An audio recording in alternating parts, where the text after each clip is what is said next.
চট্টগ্রাম নগরীর চান্দগাঁওয়ে 4 বন্ধু মিলে সপ্তম শ্রেণী পড়ুয়া এক বন্ধুকে মারধরের পর আহত অবস্থায় ধাক্কা দিয়ে নদীতে ফেলে খুন করার অভিযোগ উঠেছে।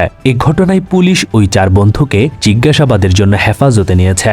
আজ বুধবার সকাল 7টার দিকে নগরের হামিদচরের নদী থেকে নিহতের লাশ উদ্ধার করা হয়। চট্টগ্রামের ফটিকছড়িতে সিমেন্ট বোঝাই ট্রাক নিয়ন্ত্রণ হারিয়ে একটি বাড়িতে ঢুকে গেছে। এতে অল্পের জন্য প্রাণে বেঁচে গেছেন পুরো পরিবার।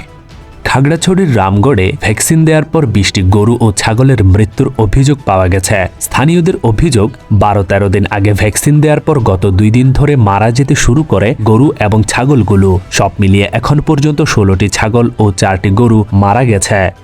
চট্টগ্রামের লোহাগাড়ায় পরিত্যক্ত অবস্থায় থানা থেকে লুট হওয়া একটি গ্যাস কান ও 17টি টিয়ার সেল উদ্ধার করা হয়েছে। চট্টগ্রাম নগরীতে তালিকাভুক্ত সন্ত্রাসী ছোট সাজ্জাতের 2 সহযোগী মোহাম্মদ ফারুক এবং মোহাম্মদ জাহিদুল আলম নয়নকে গ্রেফতার করেছে বায়েজিদ বোস্তামি থানা পুলিশ।